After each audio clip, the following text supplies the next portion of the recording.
தற்போதைய அண்மை தகவலாக பார்ப்பது நாடாளுமன்ற இரு அவைகளிலும் எதிர்க்கட்சிகள் முழக்கமிட்டிருக்கின்றனர். இந்தியாவுடனான அமெரிக்க ஒப்பந்தம் குறித்து நாடாளுமன்றத்தில் விவாதம் நடத்த எதிர்க்கட்சிகள் வலியுறுத்தியிருக்கின்றனர். இந்த நிலையில் அங்கு அனுமதி மறுக்கப்பட்டிருக்கிறது. இதனால் எதிர்க்கட்சிகள் முழக்கமிட்டிருக்கின்றனர். அமெரிக்க ஒப்பந்தம் குறித்து மக்களவையில் விவாதிக்க அனுமதி மறுக்கப்பட்டதால் எதிர்க்கட்சிகள் முழக்கமிட்டிருக்கின்றனர். தற்போதைய அண்மை தகவலாக பார்க்கிறோம்.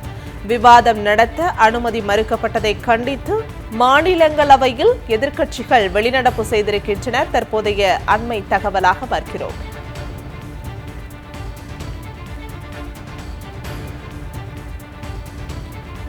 நாடாளுமன்ற இரு அவையிலும் எதிர்க்கட்சிகள் முழக்கமிட்டிருக்கின்றனர். மாநிலங்களவையில் எதிர்க்கட்சிகள் வெளிநடப்பு செய்து எதிர்ப்பினை பதிவு செய்திருக்கின்றனர். இது தொடர்பான கூடுதல் தகவல்களை தருவதற்காக எமது டெல்லி சிறப்பு செய்தியாளர் பால்முருகன் இணைப்பில் இருக்கிறார். வணக்கம் பால்முருகன். தற்போதைய நிலவரம் என்ன? எதிர்க்கட்சிகள் தற்போது வெளிநடப்பு செய்திருக்கிறார்கள். இது தொடர்பான கூடுதல் விவரம். அதாவது இந்தியாவுடனான அமெரிக்க ஒப்பந்தம் தொடர்பாக நேற்று இரவு அமெரிக்க அதிபர் ட்ரம்ப் தனது சமூக ஊடகத்தில் வெளிப்படுத்தியிருந்தார். இந்த பிரச்சனை தற்போது நாடாளுமன்றத்தினுடைய இரண்டு அவைகளிலுமே இன்று காலை 11 மணி முதல் தொடர்ந்து வெடித்து வருகிறது. 11 மணிக்கு அவை தொடங்கிய உடனேயே இந்த பிரச்சனையை மக்களவையில் எதிர்க்கட்சிகள் ஒட்டுமொத்தமாக எழுப்பினர். அரசு இது குறித்து பதிலளிக்க வேண்டும் என்று வலியுறுத்தினர்.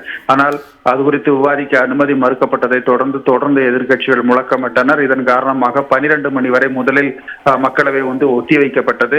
பின்னர் 12 மணிக்கு தொடங்கிய போதும் எதிர்க்கட்சிகள், குறிப்பாக காங்கிரஸ் உள்ளிட்ட கட்சிகள் இந்த விவகாரம் தொடர்பாக விவாதிக்க வேண்டும் என்று கொடுத்திருந்த நோட்டீஸ் நிராகரிக்கப்பட்டது. இதனை தொடர்ந்து எதிர்க்கட்சிகள் தற்போது மக்களவையில் முழக்கமிட்டு வருகிறார்கள். மாநிலங்களவையிலும் 12 மணிக்கு இந்த பிரச்சனை எழுப்பப்பட்டது. அதற்கு ஒன்றிய அமைச்சர் ஜே.பி. நட்டா இது குறித்து அரசு அறிக்கை அளிக்கும், இப்போது விவாதிக்க முடியாது என்று தெரிவித்தார். இதனை தொடர்ந்து எதிர்க்கட்சிகள் தொடர்ந்து முழக்கமிட்டு தற்போது வெளிநடப்பு செய்து தங்களுடைய எதிர்ப்பை தெரிவித்திருக்கிறார்கள்.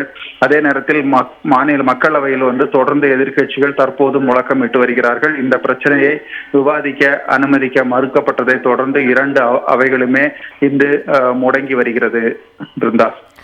அவை தொடர்பான கூடுதல் விவரங்களை பகிர்ந்தமைக்கு நன்றி பால்முருகன்.